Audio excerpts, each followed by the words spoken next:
Brad. I'm Mike Tucci, CEO of Lexington Wealth Management. Um, Brad Long's joining us from Fiducient. He's the Chief Investment Officer, and we've done several of these together, virtually and in person as of late last fall. So I think we've developed a cadence, I hope, anyways, Brad.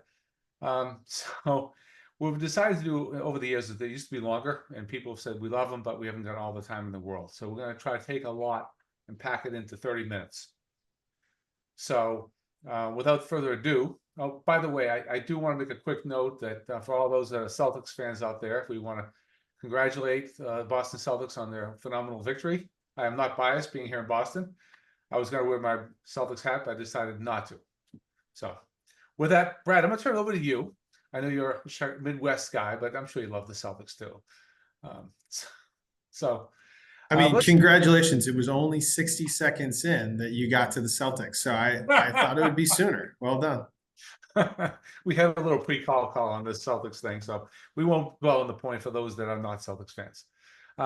So you folks have recently done a mid-year update outlook at Fiducient, and we're curious if you could share some of your observations with us. And before the call took place, we had already talked about some questions we had above and beyond what was mentioned in your presentation. So we're hoping to weave some of those in. And then as the call goes on, people who are attending, feel free to send in questions and I'll take a look at them and hopefully we'll get them answered. And if we do not, for some reason, please reach out to your advisor at Lexington Wealth once the call ends. By the way, this is being recorded on June 18th. And it will be sent out to clients and you may be watching this 6 weeks, a month, 2 months later, but at least you know what we're thinking as of mid-June. So, Brad, you have the floor. All right. Well, I appreciate that. And to your point that we got a lot of great questions even before we began and hopefully received them throughout. We're going to squeeze a lot in this first half and kind of hit some of the major themes and updates and then really turn it over to those questions. So if it seems abbreviated up front, it's because it intentionally is, because you all had sent in a lot of great questions. Starting with kind of where we began the year, right? So 3 primary themes we thought would be influencing how we want to build portfolios. What do we want to do year over year? First, we called it kind of the messy middle of inflation, that inflation would continue to moderate, but that when we get kind of near or towards the Fed's target of 2%, it's going to be a rocky road. There'll be, months or periods where you'll have pockets of re-accelerating inflation. They'll have months where we have decelerating inflation, but generally we're going to be moving in the right direction. If we take the pulse of that year to date, that's absolutely been the case. A little bit of anxiety early in the year that inflation was re-accelerating, a little bit more ease in the last 2 months as we've seen kind of core inflation decelerating. And that obviously has an important inference of Fed policy, interest rates, and the potential ability for the Fed to be more accommodative for markets and the economy. Second key theme, we talked about it as prepare, not predict, right? It's this idea that the inevitability or the certainty that a recession would occur in 2023. Obviously, we closed calendar year 23 and that didn't arrive. So instead of trying this false idea of predicting when things are going to occur, we'd rather prepare for them. And we'll show you a little bit more data on that in just a second. And then the last, we called it concentrated consequences, right? A handful of stocks driving the vast majority of the return. Specifically, we're talking mostly about the Mag 7 here, large cap US. And what does that mean to portfolios? Trying to either A, take advantage of some of those opportunities, or B, build resiliency, because we know, trees don't grow to the sky, right? There is, cyclicality in all cycles. And so we want to be cognizant of that. And so with that, we have a handful of slides to really help enumerate some of these ideas. And again, we'll be kind of fairly brief on the front end and then jump, into a lot of these questions. The one probably mid-year question we'd say that we're not getting enough or we're noticing kind of a mentality of is, coming back to this idea of prepare, not predict. If we're using the analogy of the Celtics, right, I think a lot of investors have had this mentality of 2023 as, there's a shot clock on a recession, that it didn't occur in 2023. And because it didn't occur, it's not going to occur, right? The time has run out and we've moved beyond that. I think, unfortunately, economists had built in this false narrative of it is going to occur. Just the question is when in the calendar year 23. And obviously we know that that didn't happen.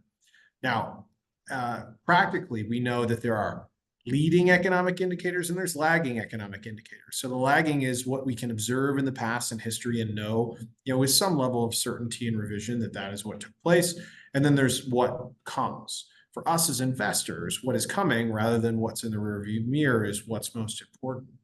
As we talk about leading and lagging indicators, as we look forward into the future, the chance of a recession occurring again still exists. Just because calendar 2023 has passed and it didn't occur doesn't mean this is fully in the rearview mirror and doesn't exist. And so this is almost the question that we're not getting enough in that where does this sit and how does this influence my portfolio? And so what we're looking at here is this is leading, unemployment rates over previous trailing. And you can see that on a rising trend and an above zero, you tend to overlap with periods of economic recession. So those are the gray bars.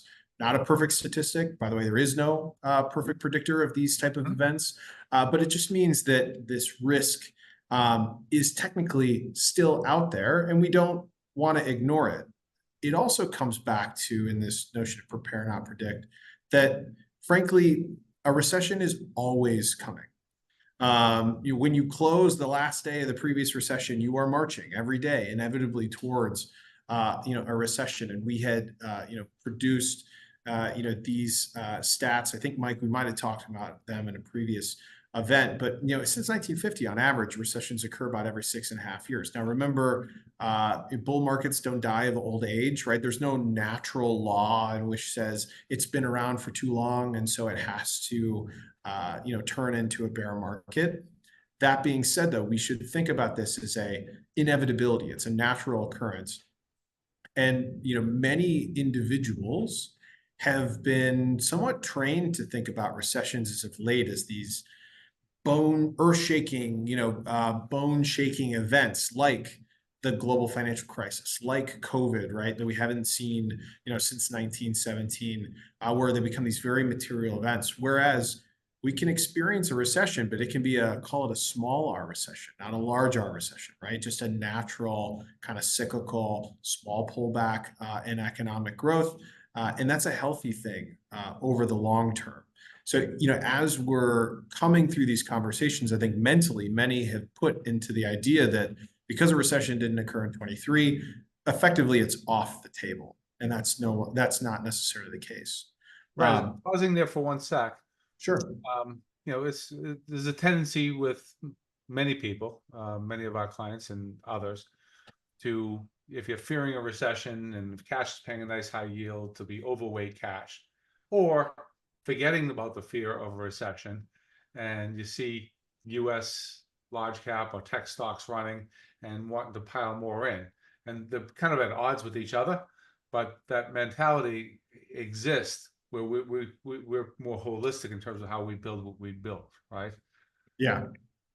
It's cash. Cash tends to be one of those investments where it's kind of, call it the fickle friend, if you will.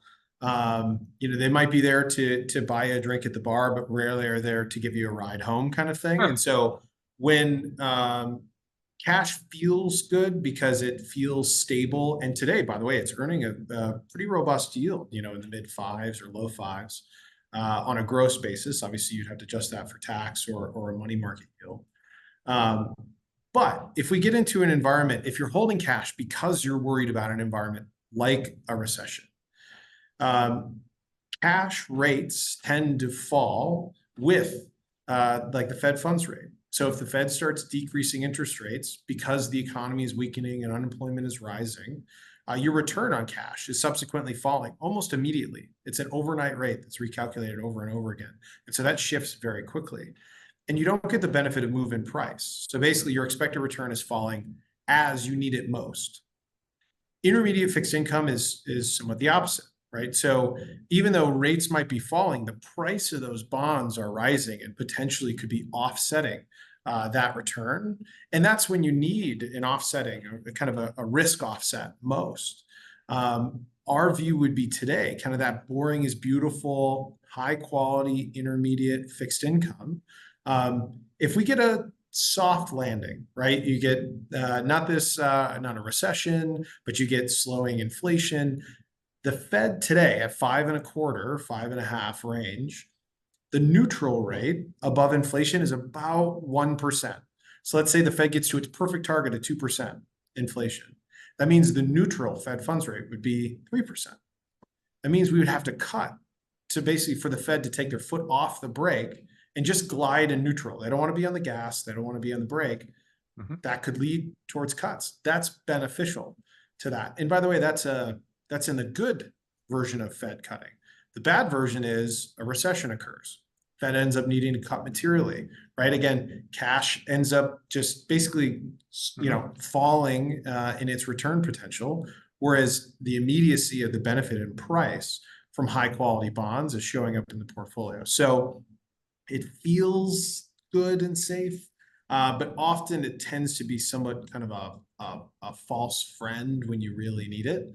But I don't fault investors for thinking, hey, for the first time in over 15 years, I'm actually getting something on my cash forever. For zero rate policies, it's felt like cash is just a dead asset. For the first time in a long time, it's not. And that's why you see almost $7 trillion in cash today on the sidelines. Agreed. We've had a number of conversations with our clients about that very thing. And, we've moved many of them from cash into more intermediate fixed income. Yet returns, as you know, have not been phenomenal on a total return basis this year. Yeah. And, maybe just to put a couple of numbers behind that, I'll give you two quickly. So this idea of like, let's wait for the cut. Like once, the Fed gets to the peak, because in theory, the Fed could start raising from here. Well, let's just wait.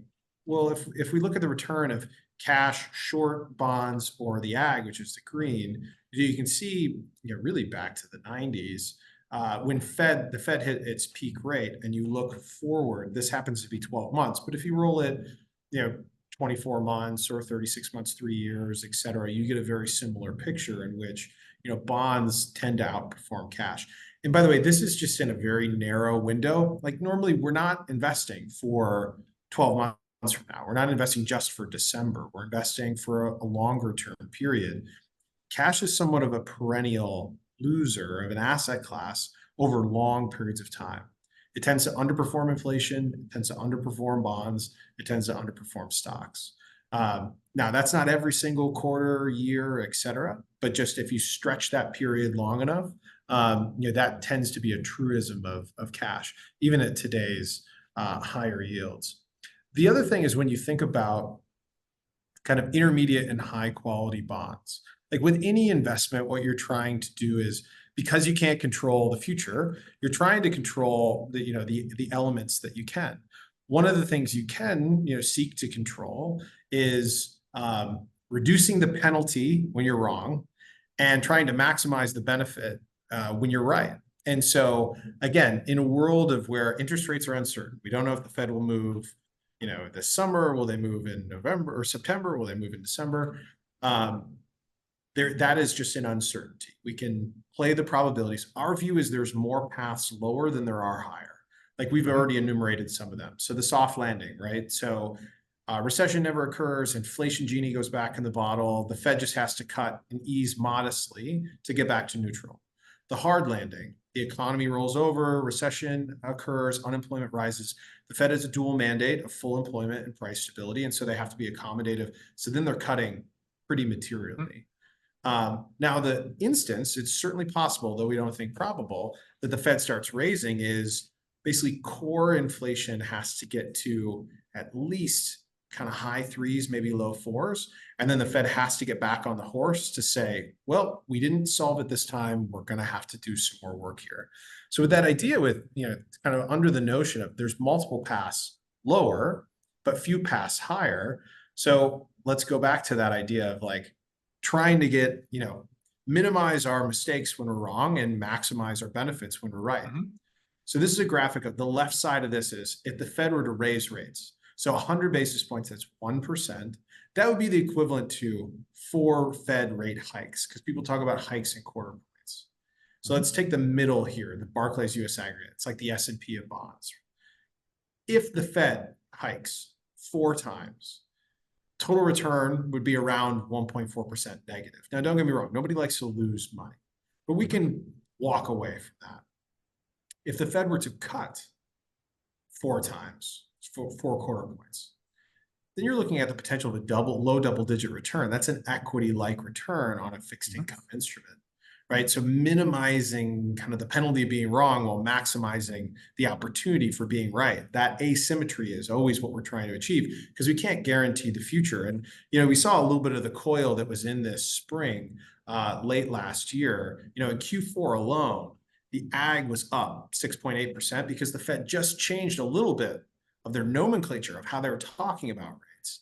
Now, to give you just juxtapose that, US long government credit, like long bonds, were up a little over 13%. Cash was up 1.4. Now, we would probably say the long end of the curve might not be as beneficial, just given some of the structural debt issuance and the Treasury and the Fed, but just kind of in that cash versus bonds notion, that's important. And the other one, Mike, here I'd mention is I think it's important to talk about fixed income in a bubble, right? Like, is it attractive? But relative is important, and not just to cash, but to equities. Because today, as we look into the kind of a 10-year long-term view, our assumption is long-term returns on equities at today's prices would probably be in the mid 6s on equities, and for fixed income, it'd be in the mid 5s. So while there's a positive, because of the run up and the valuations, correct? Exactly right. Right. So today, perfect segue into this. So kind of the prices at which you buy, and then how you're thinking about my portfolio from here forward matter in our view. The way that we're showing that here is what's called the price to earnings, forward-looking price to earnings. It's basically when the number is lower, it's statistically markets are cheaper or less expensive. When it's higher, they're more expensive. And today we're trading in the low 20s, so 20, 21, 22 forward times price to earnings. That puts us in the kind of the bottom right quadrant here, where it doesn't mean that markets can't go up. Frankly, we started the year in an expensive stance and the markets have done quite well. It just means our total return, or our expectation for forward return, is more modest. As opposed to if we were on the left side of this chart and saying, hey, like all the way left here in the 10 times range, that's like bottom of the global financial crisis. Periods of time where it feels uncomfortable to buy, but we know it's probably better to buy. You can expect a higher return. So, as we look at the difference between expected return and fixed income, again, kind of that mid 5s range, with the potential tailwind of lower rates, or equity, which again, positive expected return over the long term, but just more modest, we're going to be taking a lot more risk in equities to get a fairly modest return, a lot less risk in fixed income to get a quite reasonable return. And by the way, these same principles apply, when we take it on to the taxable or municipal bond side. Very similar constructs, just slightly influenced by a person's tax rate. So in summary, when we're looking at bonds versus stocks going forward, the differential and spread of expected return has narrowed probably a lot more than it has in the last 25 years, right? Absolutely.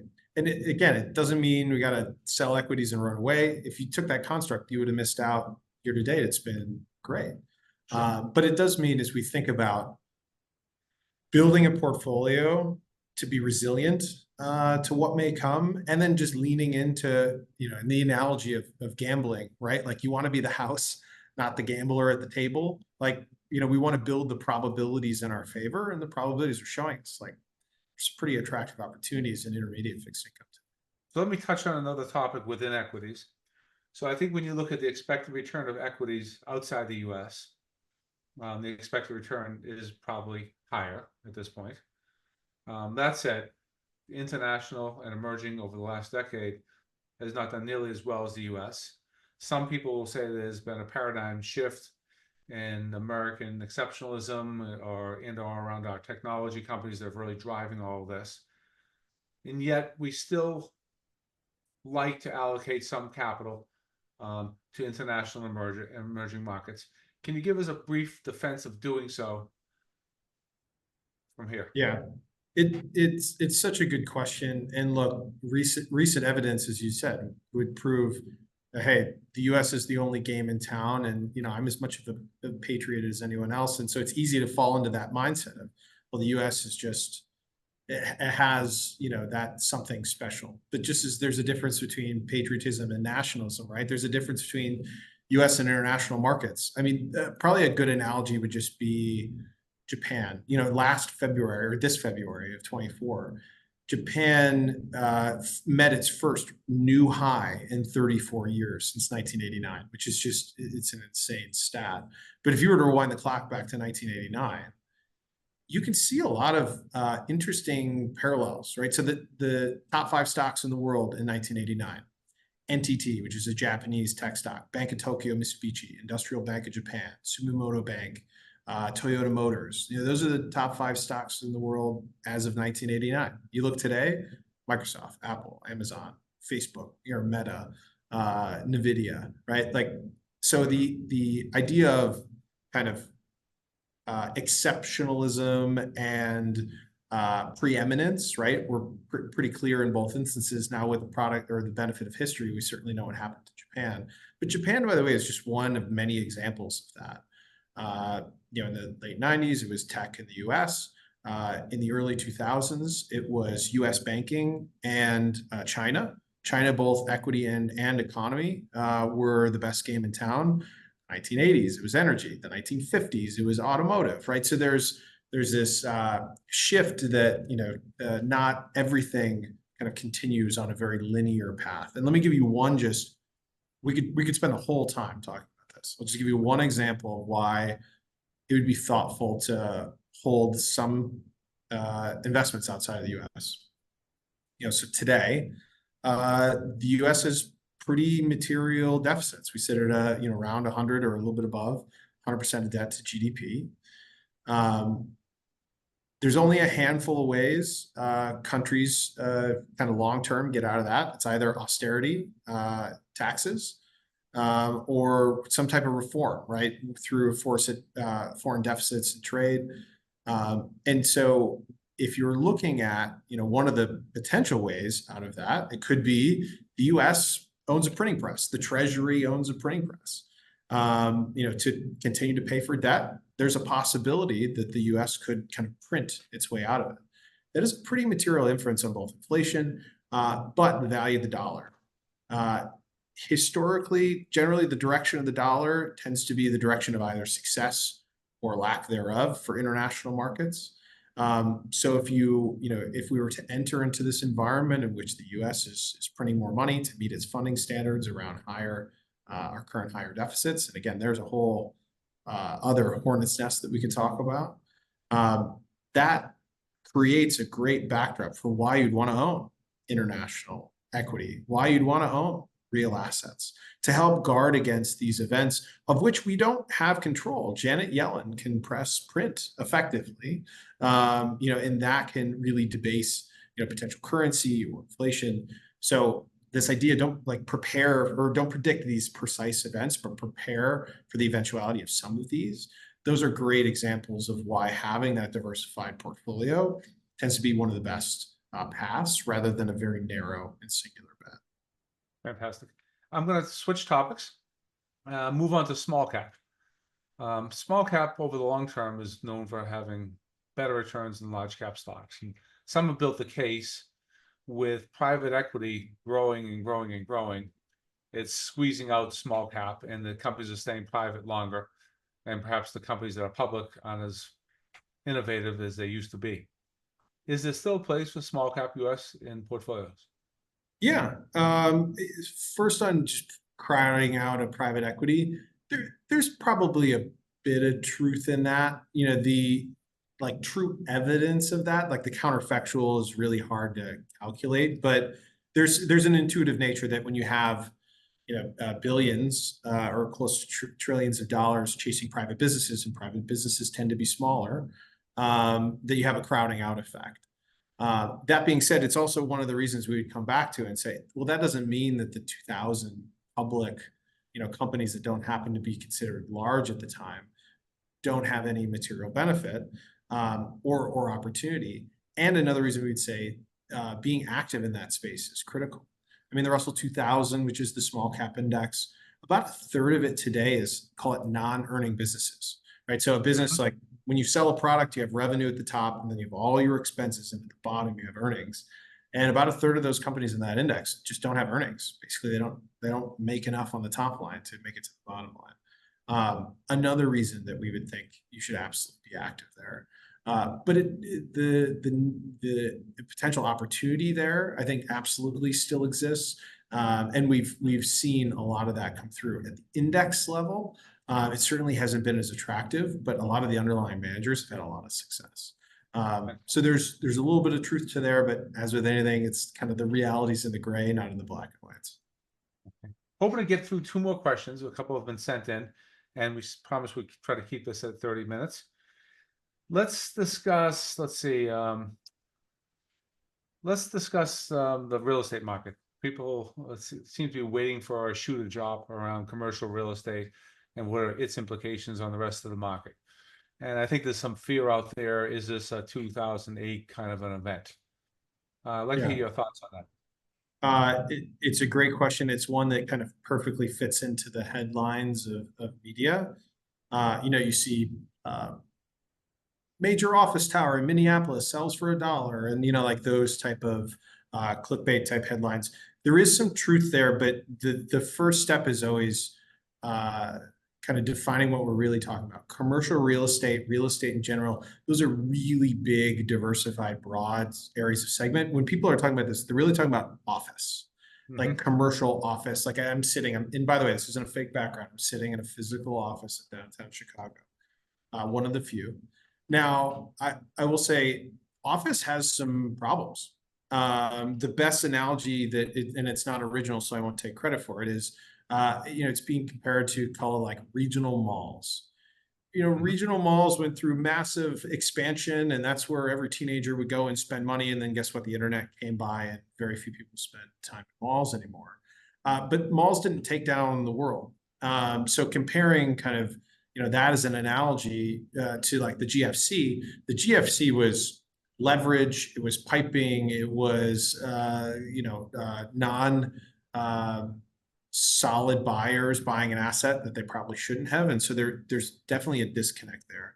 But I love this question because oftentimes someone will have previously said, hey, AI, it's going to take over the world. It's so exciting. It's really interesting. Look at what NVIDIA is doing. And then they're like, but commercial real estate's in the crapper.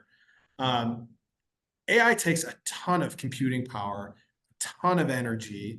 Like, where do you think that comes from? It comes from data centers, which are owned in real estate, which you can buy in real estate investment trusts, right? So there's a lot underneath that hood that needs to be picked apart. But those that have, kind of a sour taste from commercial office, especially in like tier 2 cities, yeah, there's risks there for sure. That's good. I'm going to end with one last question, and I can't avoid it. U.S. elections. I know there were just some elections overseas, but there's lots of questions coming from clients on elections and worries on it. And as you know, it gets very partisan, one way or the other. But as you're not partisan, we're not partisan. Just from a realistic investing perspective, how do you view? Should we do anything special around the election? Yeah, given we're at time, hit straight to the punchlines. Markets have succeeded under blue, red, and purple. And you're talking about the executive, the legislative, even the judicial branch, and the mixes in betweens. So they often don't kind of play partisan politics, and the returns aren't particularly influenced by one party's leadership or the other. This election, I guess the saying is history often rhymes but doesn't repeat itself. So we have a general election every 4 years. It feels like it's the biggest thing since the last time it was here. This election it seems to be a referendum for both candidates on deglobalization. Just the question is the pace. Trump really started a lot of the deglobalization, tariffs on China, et cetera. But many don't realize like Biden didn't reverse those. Frankly, he enhanced some of those. So now the question, Trump being a candidate who would push for more deglobalization or faster, and Biden being more kind of slower and steady state. The other primary would be tax policy. With the expiration of Trump era tax legislation, obviously Biden looking more to fill coffers of revenue for the United States through the taxation of wealthy individuals, and Trump trying to find more creative way, either through tariffs. Yesterday, he was talking almost not explicitly, but kind of like a border adjustment tax, where you basically tax imports, trying to find other ways to create revenue. Those are the other areas that, not that it's different, but those are just in the spotlight. What that means, what we should do, frankly, that's not something to do. Elections are about promises, and then once they're elected, then you actually talk about policy. We can talk about how policy impacts portfolios. We can't really talk about promises impact portfolios. I agree. Fred, this has been an excellent power half hour. We almost kept exactly to 30 minutes. I think we covered the US, the globe, fixed income markets, elections. So I think we did pretty good for the short period of time we had. Just want to express our gratitude for you carving out the time to chat with us this afternoon. And hopefully we'll do this again when we get towards year end. Yeah, appreciate it, Mike. Thanks so much. Thank you all for tuning in. Any questions you have that did not get answered, make sure you reach out to your advisor here at Lexington Wealth, and we'll do our best to get them answered for you. Take care all.